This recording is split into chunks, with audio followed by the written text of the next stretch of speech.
You're listening to BQN. Assimilate the audio. Margaritaville. This is going to be a bad episode. I'm so sorry. All right. Yeah. We fucked off the pints and bought on the Margaritas. We've got bare feet. We've got margaritas. I don't have bare feet. I'm just wearing thongs, all right? It's the middle of summer. I can wear thongs. It's 21 outside. I don't care. If you think that thongs 3 days before Christmas is perfectly acceptable when doing a podcast about a free-to-play video game, give us a like, thumbs up, and subscribe. And comment if you don't, Anyway, just so I know. Hi, I'm Davey. And I'm Mitch. And we are...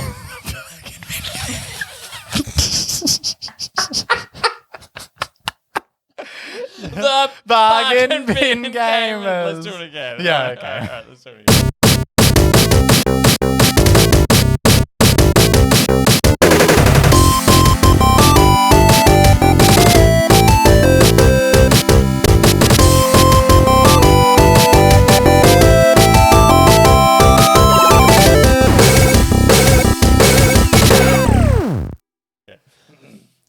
Hi, I'm Davey. And I'm Mitch. And we are The Bargain Bin Gamers. Coming to you live and festive and free on the BQN Podcast Network. We are the podcast, YouTube show, and Twitch channel where we play the cheapest and shittest video games out there. So you don't have to. Yeah, but we might find a couple of hidden gems along the way. Like today's episode. Today is all about gems that are either hidden or just in plain sight for everyone to see. So, look, hey, Feliz Navidad, Mitch. Cumpleaños y felicidad. Which one's that? That's the one you say after Feliz Navidad. Oh, is that like in a Happy New Year? Feliz Navidad. Yeah, and it's a Happy New Year, yeah. Oh, okay. I was like, come on, bro. Well, this is our final episode for 2024, and it's been an adventure. What a year. What's been one of the highlights of your gaming year? Starting here was a highlight of my gaming because, to be honest, prior to doing this with my darling friend, I was getting into a little gaming slump, but now I've been reinvigorated. So my other gaming highlight for the year would have been, oh God, not much. Maybe today's topic was quite a reinvigoration of my passion of a previous title that we'll also touch on. I think we're taking it out on a really strong point here. So I'm totally with you on that. Yeah. So what about you? Oh yes. We do this. We have banter. We drink margaritas. We did.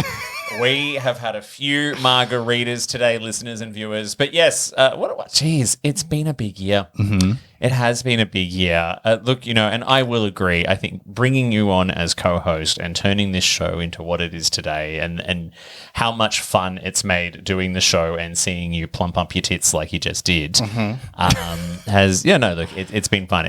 I look forward to it every week we do it, which is every second week. Yeah. It's a passion project. It is a passion project. It's this little thing that we've just gotten to do together as friends where we go to the pub next door to the studio.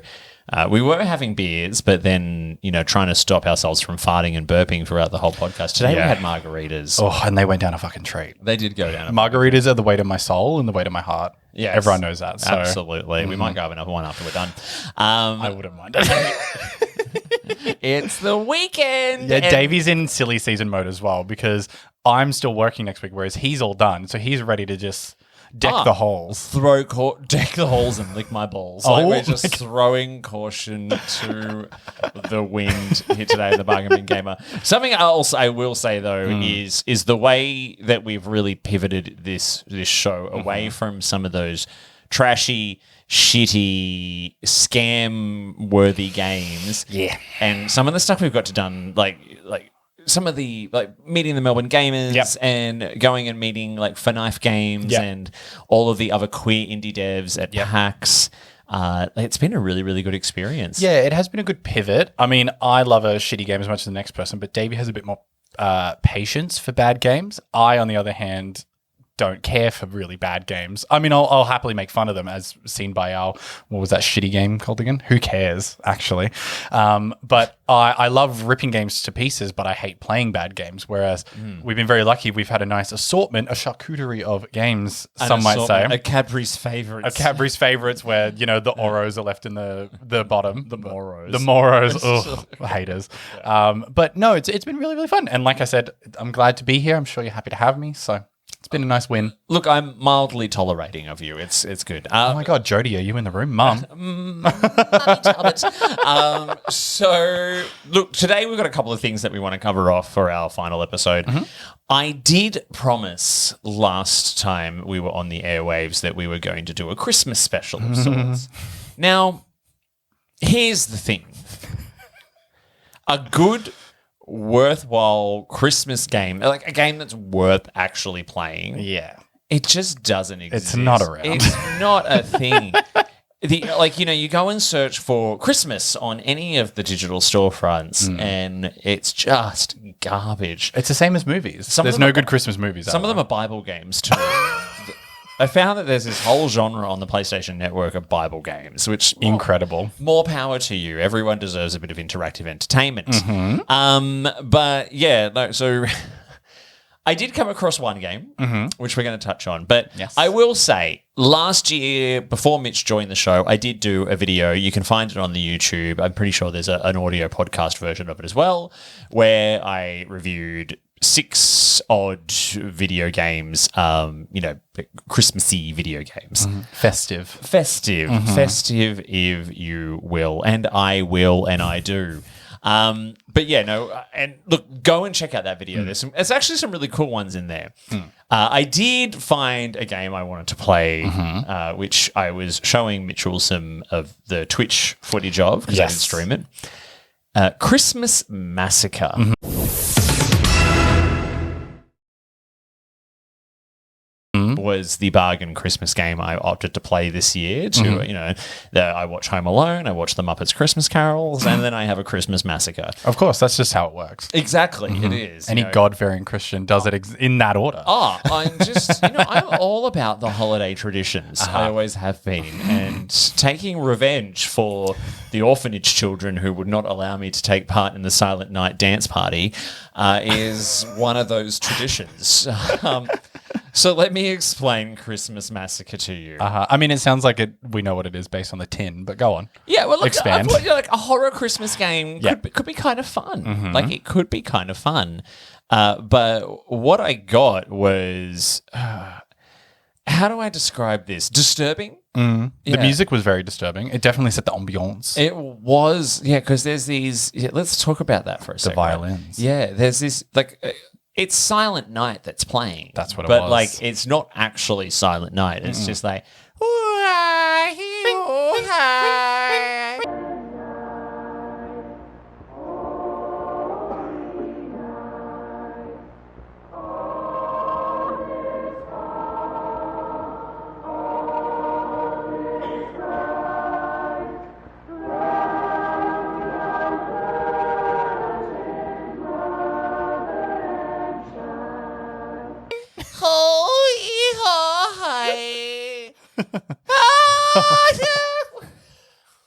I'm so sorry, listeners. Just trying to drown out the DJ booths in the studio. Oh, the kennel goes off next door. Yeah, the kennel.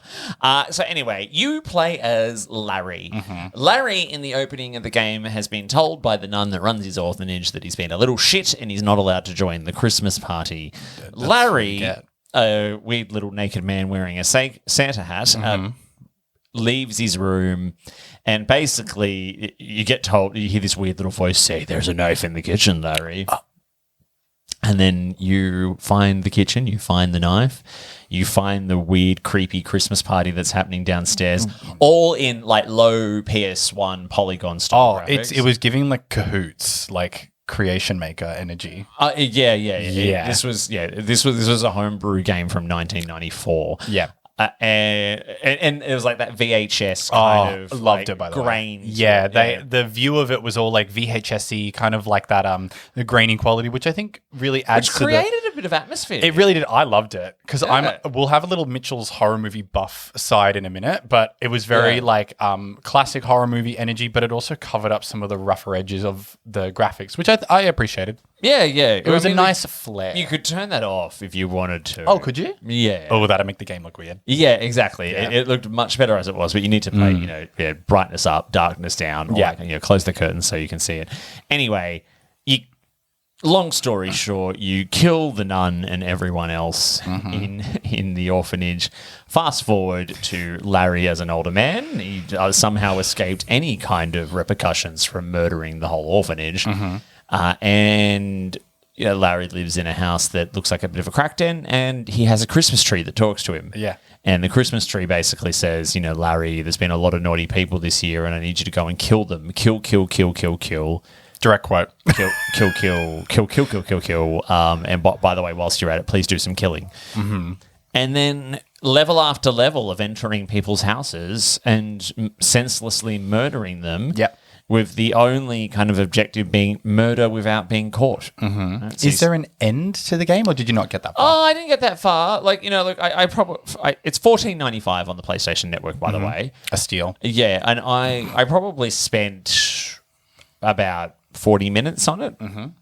And it's very repetitive. Yeah, it didn't seem like it had too much of substance. Yeah. So there's a little shadow meter. So you stick to the shadows, and so if you can see how visible you are to whoever it is you're trying to hunt and Cheeky kill. little Skyrim hidden. Yeah, thing. but if you get seen, you don't necessarily. The game doesn't end straight away. You just you wind up. They run away, and you've got about 10 seconds to kill them before they alert the authorities or something along those lines. And it's not like the worst thing. It's just Didn't look like it. But the themes of it are disturbing. Yeah, well, there we go. Nice segue. I'll bring up my little soapbox issue. I'm a massive horror movie buff. Yeah. So from when I saw the game spot on, I was like, I see the inspiration. I understand the reference. It's Black Christmas, which is like a very like B movie I know style. Black Christmas, yeah. So good. Yeah. Very disturbing, as the game is as well. It was a little bit not psycho. It was a little bit Halloween. You start as a small child, you brutalize a room full of people, and then you inevitably also go on. It was also a little bit of, there's a film called The Black Coat's Daughter. It's got Shin and Kipka in it. The girl who plays Sabrina from Sabrina the Netflix show. Oh. And it has forgot her name, Emma Roberts. Oh. Anyway, it's a really good movie, highly recommend. But in that, a furnace talks to her in like the similar voice. It's very like, you need to go kill them all. And she's like, okay. Sounds like a plan for the holidays. It gave me a little bit of that, which was very disturbing. The sound was really, really good. Yeah, I thought it looked really good for what it was. I think $14 might be a little bit high for it. Yeah, maybe $6. Yeah, maybe and $6. Go on your Christmas killing spree. But part of me as I was playing it was sort of like, there is a darkness to this that's almost a little too dark. It was a bit dark. It had no real, there was no other objective other than to brutally murder people. Yeah. And when you killed them, they exploded into blood and gore. Yeah, but it's just like here you are as this sociopath, and Clearly having a mental episode because a Christmas tree is talking to him and telling him to kill. yeah, and so it's problematic, and But it's festive.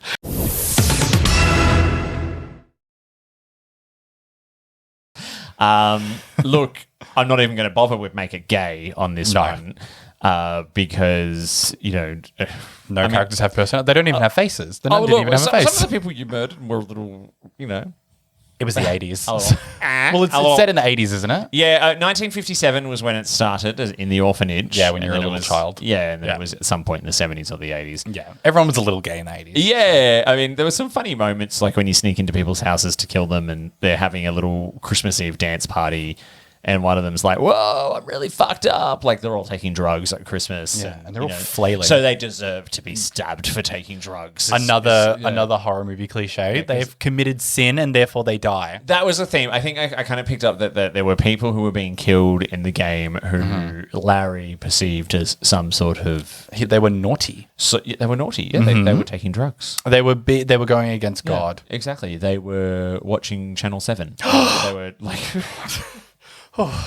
Sorry, it just sent a shiver down my spine. And not even Jane Bunn's Weather, but we're not going to go into Jane I love Bunn. Jane Bunn, by the way. I know. Massive fan. Love it to death. Anyway, so look, Christmas Massacre. If you are a total, if you're a total sociopath yourself, look, this could be a way of getting all of that out without letting the rest of society know. Yeah. So, thumbs up. If you want to that. kill people celebrating Christmas in a not God-honoring way, it's the game for you. Yeah. So something that we've been doing, though, apart from senselessly murdering people in their homes, is... Don't take that out of context. Don't take that out of context. Virtually senselessly murdering people in their homes. Is we've been doing a little bit of free-to-play.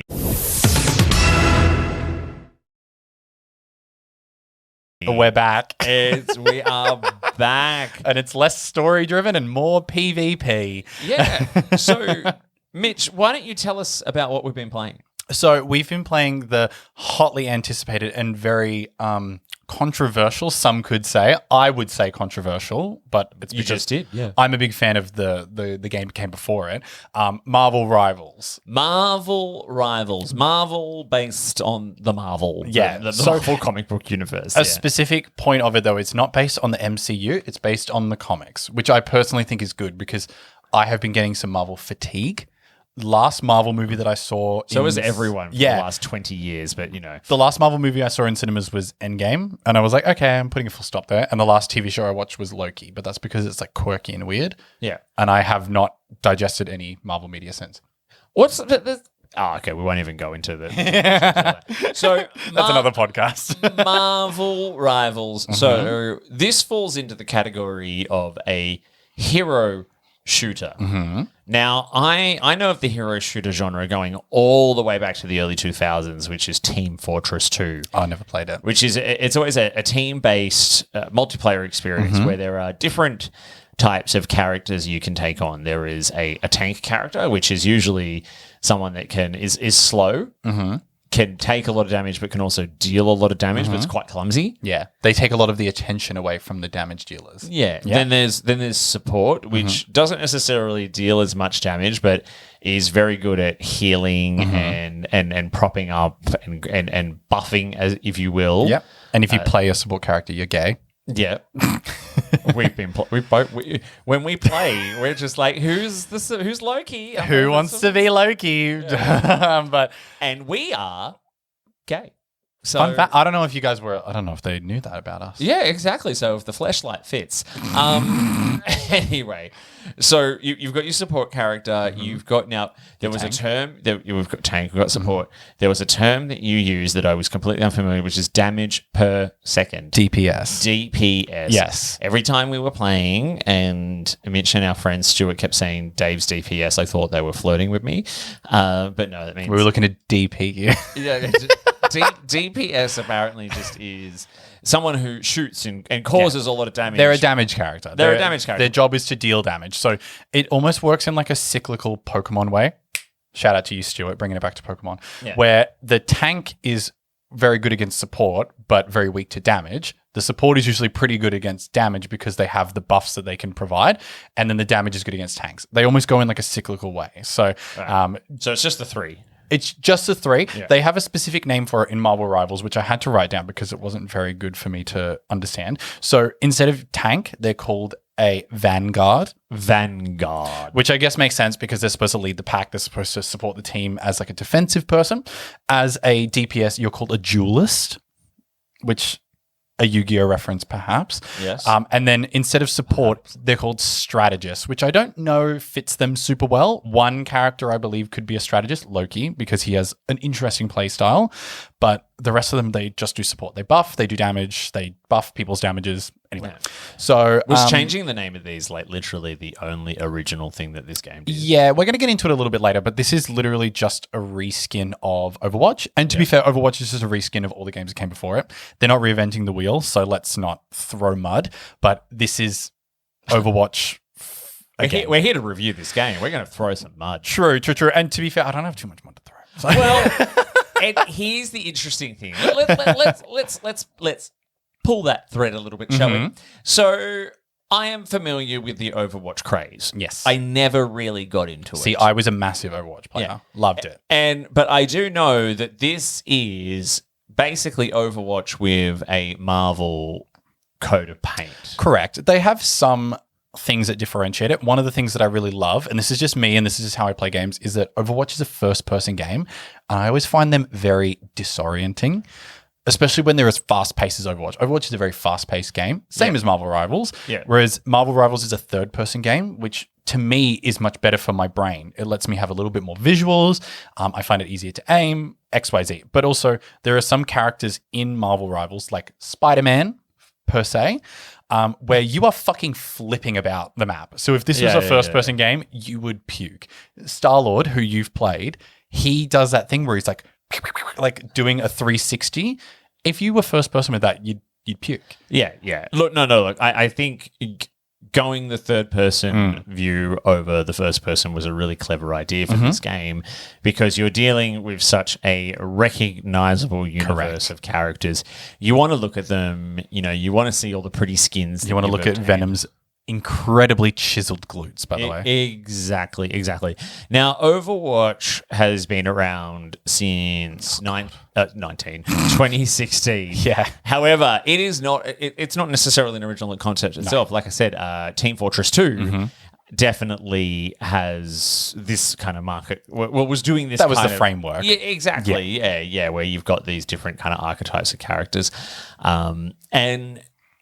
As I said, as someone who never got into Overwatch, it's surprising that Marvel Rivals has come out so late in the piece because there's been lots of other games in this genre. I mean, you've got things like Apex Legends, which is a little bit more of a battle royale kind of experience, which, that and Fortnite, they are a slightly different experience. They're a similar coat of paint, but they're a different car.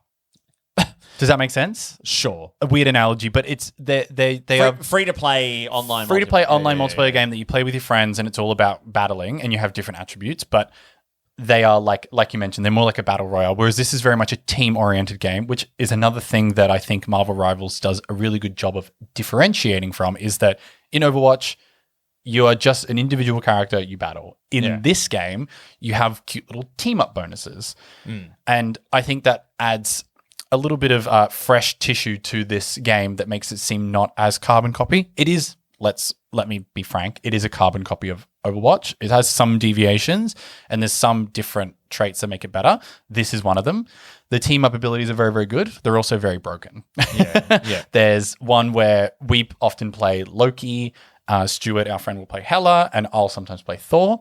And if Hela kills an enemy, we just get revived. Yeah, scot-free. So there's an incentive to play with a team and work collaboratively, which is not as Overwatchy, because Overwatch, you don't have any pair-up abilities. There's no such thing. Yeah. So I think it increases that connection and collaboration that I don't think Overwatch ever has, which we find quite fun. I always thought it was fun, but it doesn't punish you for not playing the characters you need. It's just an extra bonus. Yeah, exactly. Yeah. And it's a good thing to do if you're playing with friends, which is what I've really enjoyed. It's an online multiplayer game, which I am really enjoying playing with my dear friend here. My dear friend. Also, and Stuart. Hi, Stuart. And Stuart. And shout out to Warren and his friends as well, by the way. Yeah, exactly. It's the first time in a while that I've had a good, fun community of people to play games with. We've started a Bargain Bin Gaymer Discord, separate from the BQN Discord.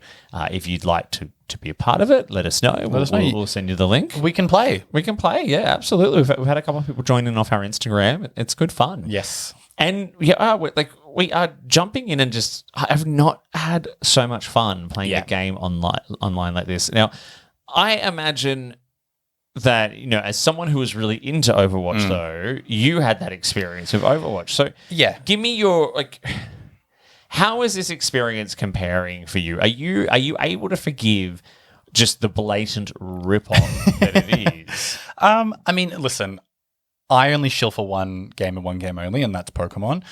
I don't have any love lost from Overwatch. I personally think Overwatch fell off quite a bit. Controversial take, by the way. Ooh. But a lot of Overwatch people feel similar where when they released the sequel, Overwatch 2, it just wasn't really what they wanted. Yeah, that got terrible reviews. It did, unfortunately, but also Overwatch is such a and this is a benefit. This is maybe a hindsight benefit, but Overwatch has become so competitive that now that we have this new game, it's not as competitive. I don't feel as stressed. I don't feel as worried. And as classic gays, we play support characters mostly. I'm not much of a DPS, and neither are you. You play 1 or 2 DPS, and I play 1.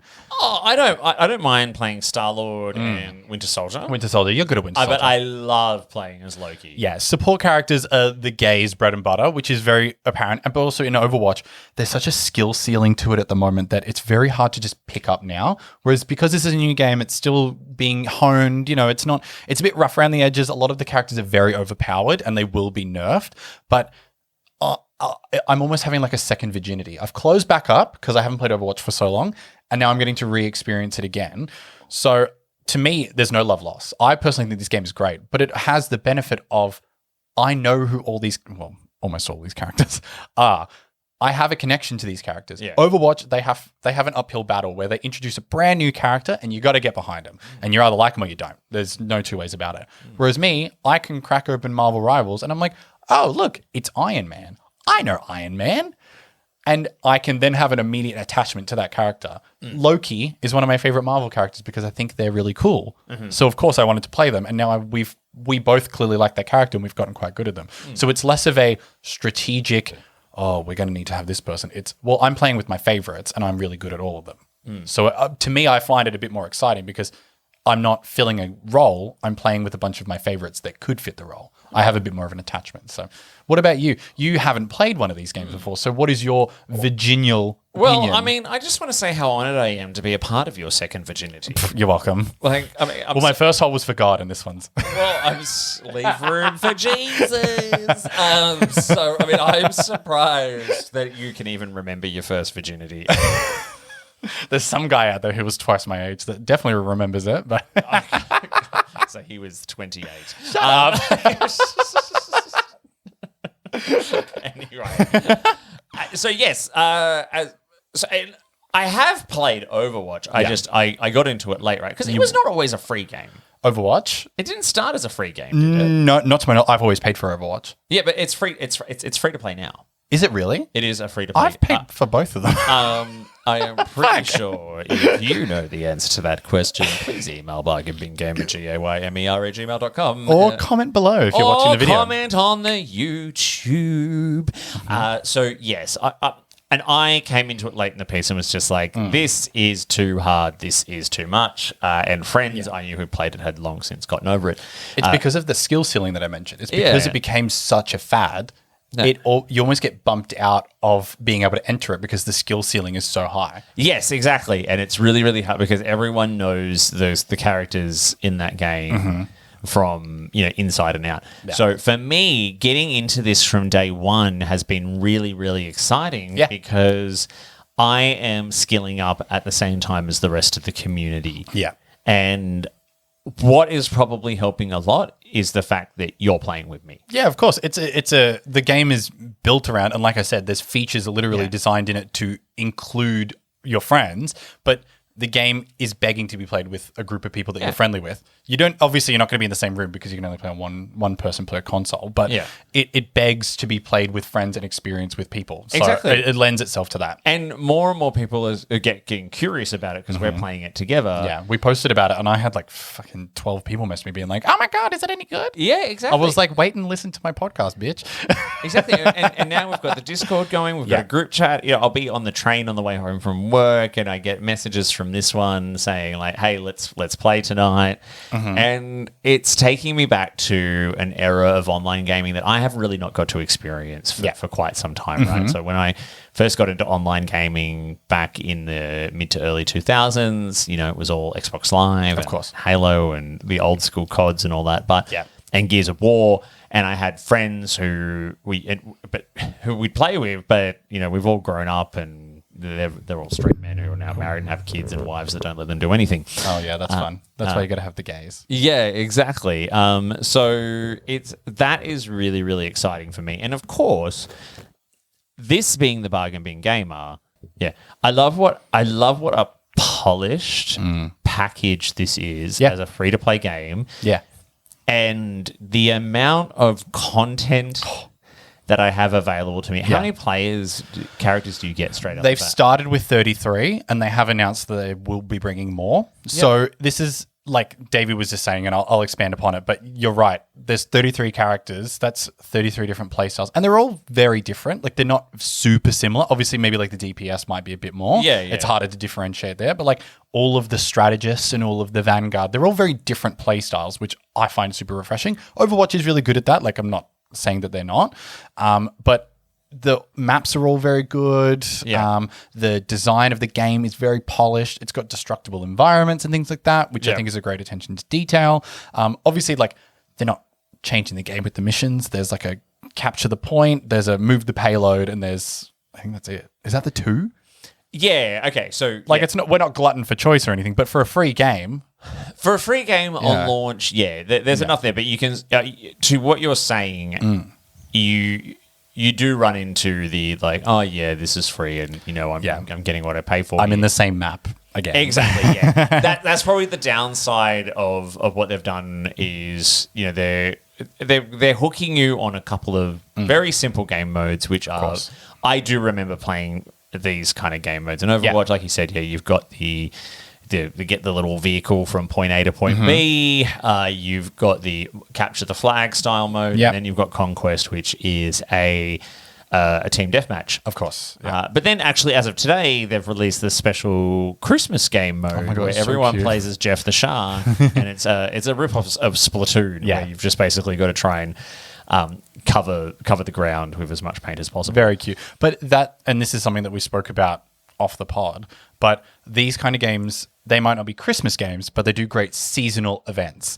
Halloween Overwatch was my jam. Every time Halloween, anyone who's ever played Overwatch, you get it. Yeah. Halloween for Overwatch, they'd always have Junkenstein's Revenge, which was always like a fantastic game mode, and they always had great skins, which is something I was going to bring up, which is this game, you don't actually need to spend any money to be not only very good, but also have a lot of fun. But if you want to spend the money, you can. We played with our friend Stuart's friend Tim. Shout out to Tim, by the way. Hi, Tim. Hi, Tim. Hi, Tim. But Tim got so obsessed with the game that he wanted to buy skins for every character because he wanted to have different skins. Yeah, so you're moving into the territory of like, okay, cool. So what can you actually pay for in this game to enhance the experience? And it's really all aesthetics, which has been very much the trend in free to play. It's moved away from free to win quite a long time I think ago. there was such a violent backlash about that kind of thing. So I think game companies took the memo. And what I have found is that, there are achievements and daily quests which earn rewards. I've been able to buy skins and extra bits and pieces without actually having to spend any real world money. Well, that's the thing. Like, that's why any criticism that I have for this game, whether it be slight or not, I want everyone to take that with a grain of salt because this is a free game that I've been able to download. I have had to put no financial compensation into this game, and I'm still having lots of fun. So any criticism that I may or may not have, it's still coming with that caveat of, well, I got it for free. Yeah. So it's no hip pocket cost. The only thing that I'm giving this game is my time. Yeah. But this time I get to spend with my friends. So it's already a benefit. Well, one of the reasons why I'm surprised I have not got into this type of game before is it doesn't actually demand huge amounts of my time. Nope. So even this morning I had a maybe 40 minutes between walking my dog and having to get ready to come and get smashed on margaritas. Of course. And do the podcast. Yes, of course. That's what we were doing. Exactly. And I played a couple of games, and that was when I was like, oh, okay, all the Christmas content is out, and there's Christmas skins to buy, and there's the Jeff the Shark Christmas game, and all the music is now. You haven't actually played it yet? I turned it on because I was thinking about playing it, but then I had to try and get as pretty as I possibly could. So cool. And I'm like, well, and this is something I could see myself getting into for the long haul because it, like when we did the Genshin Impact review, which is a game that's come a very long way. Yes. And you can tell and it's almost a little overwhelming when you come into it late. Yeah. It falls into the games as a service category, which is very much banking on getting people hooked in and creating a community of people that will continue to play this game. And look forward to they release seasons, which is season passes and content packages based on seasons, which will be new maps or update, and they'll change existing maps. And you can buy a battle pass each season, which gives you again just lots of cool aesthetic things. And the same thing goes to what I said with Genshin Impact is, you know what, I would probably happily give the developers of this game a little bit of money after a while for some cool stuff, not too much, but a bit. A bit. Because I've had a great time playing this game for free up until this point. And look, whether you feel okay about the fact that it's ripping off a franchise that is at this point nearly 7 or 8 years old is totally up to you, right? But, it's not done it on the cheap. No. It's very well done. It is extremely well done, and it's extremely fun to play. These characters I'm not even that big on Marvel, but these characters are very recognizable. Yes, I mean, Stuart's probably the most Marvel friend of our group, but I've never read any of the comics. My only introduction to Marvel was through the movies because I'm a loser. Yeah. Or I'd watch the cartoons as a kid, but even now I get to see characters like, so an example, they've redone a lot of the characters. So Star-Lord, who's the only DPS character I'm any good at because he's very easy. He looks completely different from the Peter Quill that's in the MCU, which I think is a very smart maneuver because you've obviously got that Marvel fatigue that we mentioned earlier. So differentiating yourself and basing it off the comics is good because it brings on MCU fans because they're like, oh, look at this different version of the game. But also hardcore comic fans, they're like, oh, finally, good representation of these characters. And they're all represented fantastically. Like Psylocke, who in the fucking X-Men movies, shout out to Olivia Munn, by the way, big fan. Thanks. I know you're watching. Yeah, love your work. In the Marvel comics, to my knowledge, she's always been a woman of Japanese descent. So in the game, she's Japanese. Very simple, very easily done. It doesn't dissuade people who have seen the MCU movies or the X-Men movies because you still recognize the character, but you're honoring the actual character itself. And that's why I think they've tweaked it in such a perfect way where they've represented these characters in a very honorable way and honored their history, but still is very accessible to everyone. Look, I think they're onto something really, really good with this because like I said, it's a very recognizable stable of characters, but they're doing a little bit of something for all fans of the Marvel universe because whether you've just seen a couple of the movies or you are deeply involved in the comic books, you know who these characters are. Yeah. And, for example, I play a lot as Loki and I saved up some of my gems and got the Loki season 2 skin because it just... So the movie and TV universe They're still is in there. Yeah. But the core experience is this. It is a very Marvel comic book universe experience. So I was actually just going to speak about that, where it's not like it's casting aside the media that it's also from. It's pulling from all different variants. So it's got some Loki season 2, which I think is great because I've seen Loki season 2. I thought it was good. But you have some really obscure characters like Cloak and Dagger. Never heard of them in my whole life. Yeah. They have a very rich tapestry in Marvel Comics. And not only do they make them, not only do they spotlight them as a character, it makes me want to understand them more. Yeah. So it's building more connection. I get to know about their history. I know that this fantastic character from the comics. They might not be represented in the TV shows or the movies, but they're represented here, which I think is the prime medium for Marvel characters because they're all a bit wacky. They're a bit hard to realistically generate in live action. So in a game like this, I think this breathes life into potentially some old characters. But yeah, the roster is really stacked with a mix of people as well. And they've characterized them really well. Like there's lots of little moments where you're waiting for a match to start and two characters will have a little bit of banter with each other. That's a very Overwatch thing as well. One of the interesting things I think will be to see how it plays out is the community 100%. around the game, right? So before we even get into Make It Gay, so something that one of our Instagram followers said to me, a gentleman who's also now joined our Discord, is that the community in Overwatch is a little toxic. Yeah, so that's something that I experienced. I never played it at like a fancy level or anything. I'm not really that good at that kind of game, especially because it's first person, so I find it a little disorienting. But yeah, it's very there's obviously that massive skill gap where you don't even feel comfortable playing in kind of ranked matches because you get stuck with people and you feel like dead weight, which is never good.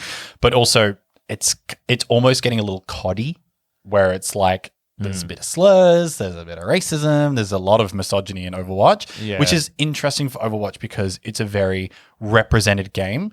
Like a lot of the characters are female or, you know, they're queer. Like there's a character in Overwatch that's objectively, they are like non-binary. And so you'd think, you know, Blizzard is pushing such representation, but I guess it's not represented in the player base. Unfortunately not. Yeah. So it'll be interesting to see. And like I said, Marvel fanboys can often be very vocal, but also very white and straight. So we'll see how that pans out. But based on the people that I know that play it, they seem pretty cool. I have seen some interesting gamer names. Yeah, that was something I wanted to touch on. And this is where... So what's the name of the company that's developed this? Good question. Hang on. You had that written I have down. a little fun fact about them as well. We were talking about that. So they are called NetEase Incorporated. Yeah, so NetEase Incorporated and the community managers behind this game, they've got an interesting task ahead of them. I think about... So Apex Legends is a game I dabbled with a little bit recently because they are quite dedicated to a fair, diverse and inclusive and safe place for people to play. Some early signs of that not taking place in Marvel have started to rear their head, and it's mostly around the names that people choose for themselves. As a cross-platform game, which is great, me on PlayStation can play with people on PC and Xbox all at the same time. However, please let me take my saves across platforms. Cannot do just yet because I have got a PlayStation and an Xbox and a PC all in different rooms. I want to be able to play without moving them around. You heard us... Anyway, that's a slight tangent, but you and I have talked about this while we've been playing, and we're in the safety of our Discord chat. So, it's not overly affecting us, but we have seen names that are anti-Semitic. We have seen names that are racist, and just names where it's just... One of them was called 9/11 was cool. Of course. Like, fuck off. And he was the worst person on our team, by the way. And I'm saying he because I know it's a he. Yeah, of course, right? And it'll just be that fucking normal, like, straight guy going, oh, don't condone. Yeah. Because it was funny. Because it was so funny. But I know people that like Overwatch and have dropped off it because they're like, well, it's too toxic. I just don't have the time to do it anymore. It's too competitive, blah, blah, blah. This game will probably go that way. It'll probably become competitive. It might become an esport, XYZ. Well, there's a competitive mode that unlocks after level 10, which I haven't touched. But we could give it a go. But like, I don't play this game at the moment to be competitive. I'm not trying to be competitive. I think quick matches are fine. They don't affect any rank or anything like that. There's no fun. There's no stakes. I don't have any stakes in this game. And that's what I like about games. I can turn it off and it doesn't affect the rest of my life. It took you the better part of a week just to stop playing against AI. So. I know. I'm not very good. It's because of my Overwatch lifestyle, because I was so used to playing Overwatch. Overwatch lifestyle. It's because I was so used to playing Overwatch and I had to be really good at it or else people would like trash you. So I wanted to start and practice against AI because I wanted to get good. Right, fair enough. And my friends Davey and Stuart were like, come on, we'll just play. And I'm like, wait, I don't want to have some 16-year-old call me an F slur because I'm not healing enough. I have to keep doing that. Which is why we stay in our Discord. Yeah. I would not be, I'm not ridiculous enough to go on the chat. But mind you, you get the text chat on the side, which is mostly people who are playing on PC. Yeah.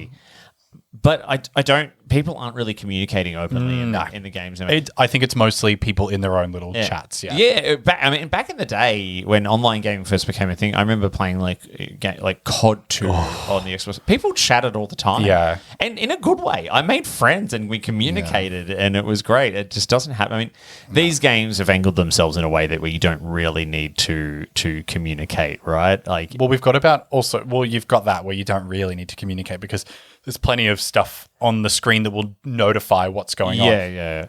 But also, like, these games are now coming at an era where we all have phones in our pockets at every second of every day. We've always got an internet connection pretty much every second of every day. So we don't need the game to provide us with a voice feature. We've got a million different ways to talk to our friends if we wanted to. So they don't really need to do that. They've got the chat feature, which, like you mentioned, doesn't really get utilized that much, except for at the end we get a little GG.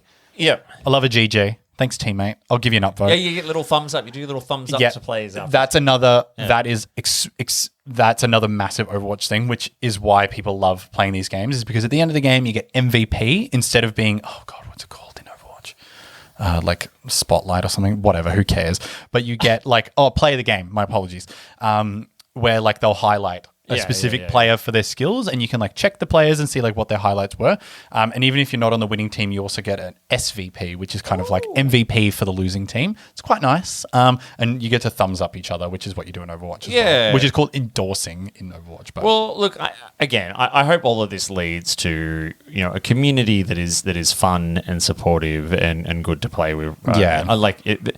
I mean, you can't control just the cesspool that is humanity, and the kind of people who play video games en masse at times. Yeah, but look, I have hope. I do. I mean, I think, like you said, it's going to be a teething issue. I think there will be a problem before it gets solved. I don't think there's any way to prevent it from happening. Yeah. I think, unfortunately, when you don't have really an age restriction on a video game, you'll get 15-year-old kids who think it's cool and edgy to say slurs, which fair enough. That's okay. I'll fuck your mum. Don't stress.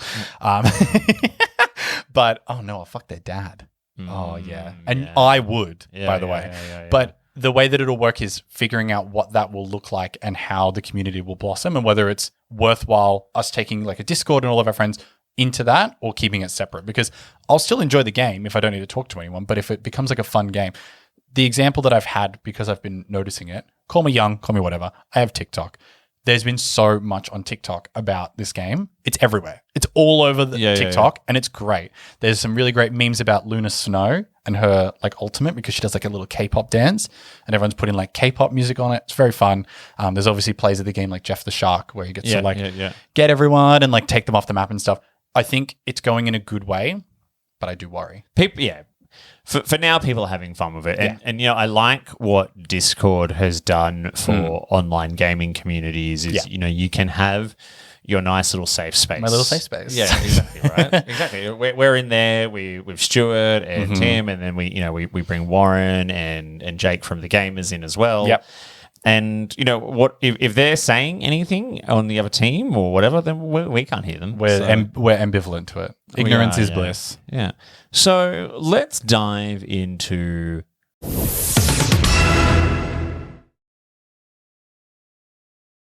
Make It Gay.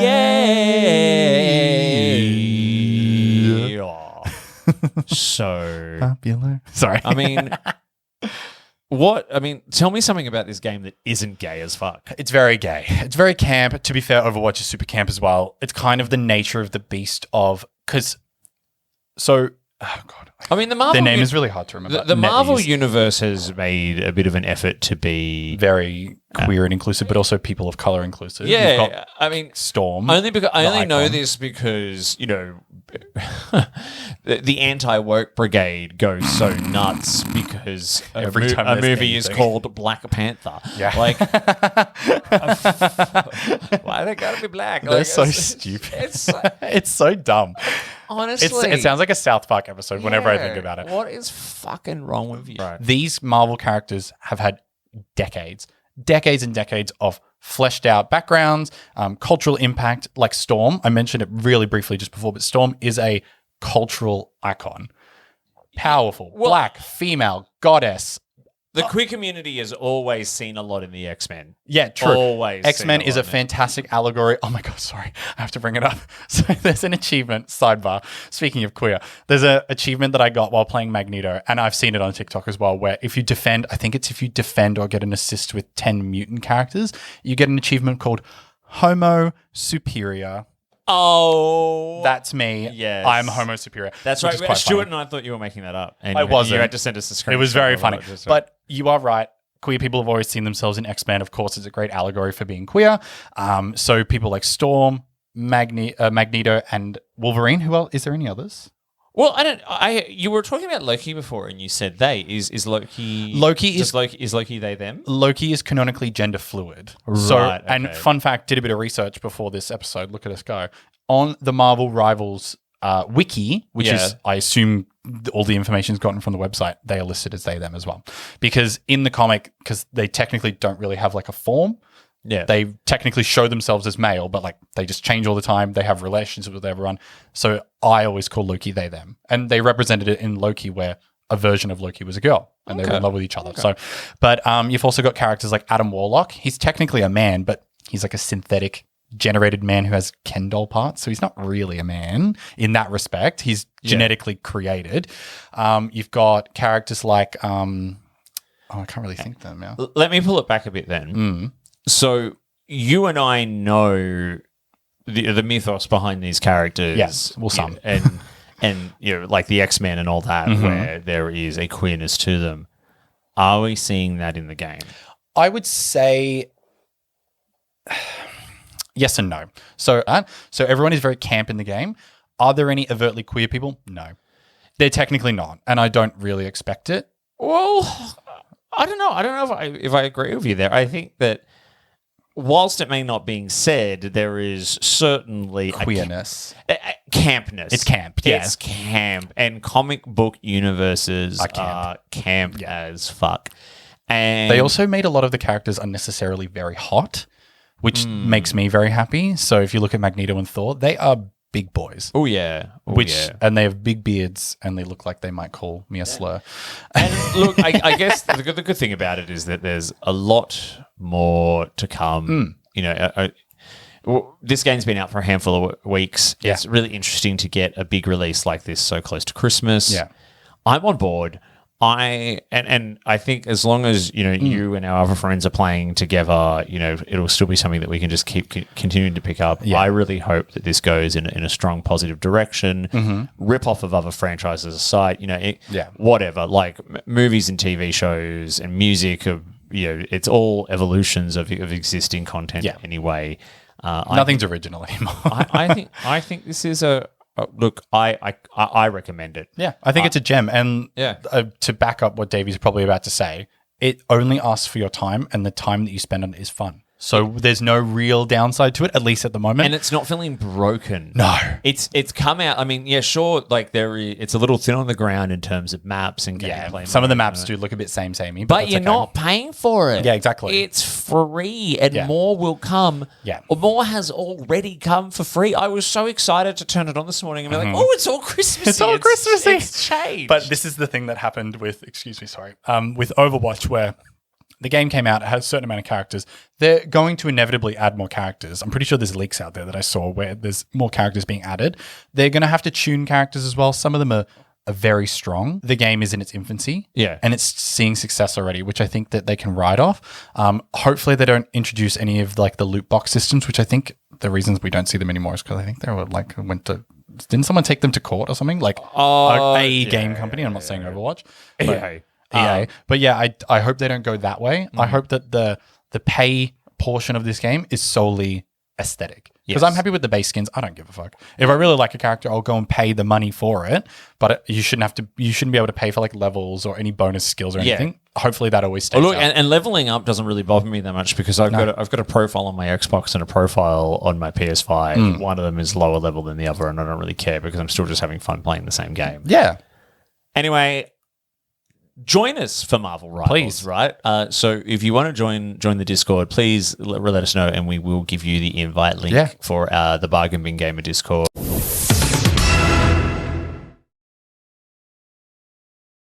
Now, it is, as the time of recording, it is only a few days out from Christmas. This episode will release just a few days before Christmas as well. Mitch, my dear co-host. Oh my God. I have a Christmas present for you. He did. I didn't get him one. No, but it's related to the show. Okay. So it's a tax write-off is what he's telling me. So I've got it here. It was very cheap. So please open this live on the podcast. Thank you. My co-host Mitch from Davey. Oh. A little ASMR for you. Oh. Now, online, there. Okay, open it up. Yeah. So It's a game box.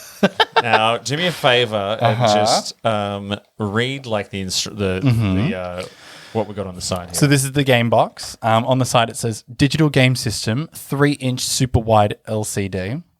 The console is slim, portable, and trendy. Digital multi-platform device, can play on TV. The backlit function of the screen ensures players can play everywhere. With powerful rechargeable battery pack, includes an AC adapter and a lithium-ion rechargeable battery. 6 hours of continual gameplay. Wow. Yeah. So I've been doing some research. There's this big market online at the moment for people who are making these retro consoles that are loaded up with emulated games. Is this the one that I see where I see the ad and it's like, if it has Pokemon Black, I'm getting it? So here's the thing. I've been doing my research, right? So there are apparently some they're all built on like Linux or Android or something, right? Yeah. Running emulators, and they've always got a couple thousand games on. This one's got 400. Now, from what I can understand, the really good ones retail anywhere from $80 to $150 to $200. Wow. This is Bargain Bin Gaymer. That cost me $18. Wow. I bought myself one too. A margarita costs almost the exact same amount on next door. catch.com.au, not a sponsor. So we're going to see if we can actually get some good value out of a cheap retro console. A perfect time for this, by the way, because as time of recording, I'm actually leaving the country in a couple of days. So I may as well take this with me and have a portable game to play in the evening. And look, I've already had a little bit of a dabble, and all I can say is my first experience is booting the console up and being asked if I want to play in English or Chinese, choosing English, and then the first game was in Chinese anyway. Of course. But that was not the case. So Merry Christmas to you. Oh, thanks. I'll buy you a margarita after this. There we go. There we go. We hope you have a wonderful, safe holiday season and that you look after yourself, your families, and your friends, no matter what it is you're doing. You have fun on your holiday in New Zealand, my friend, playing your game box. Thank you. You're going away a little bit as well. So we'll be having a nice restful period, ready for 2025. Big things coming, I'm sure. So until then, Happy New Year. I've been Davey. And I'm Mitch. And we've been the Bargain Bin Gamers. Oh my God, Merry Christmas! Happy New Year! Feliz Navidad. I don't know the words. Prospero año y felicidad. Burger rings. If you enjoyed this episode, make sure you give it a big thumbs up on YouTube or follow the podcast wherever you get your podcast from and leave us a 5-star review. Be sure to follow us on Instagram and Blue Sky and follow along on our live Twitch streams. You can also continue the conversation in our BQN podcast Discord by clicking the link in the episode description. Don't forget that the Bargain Bin Gaymer is part of a larger network of podcasts called the BQN. You can support this and other BQN programs by becoming a patron over at patreon.com/BQN. We'd love to hear your feedback on the episode. Leave us a comment on YouTube or send us an email to bargainbingaymer, Gaymer, @gmail.com. Until next time, au revoir.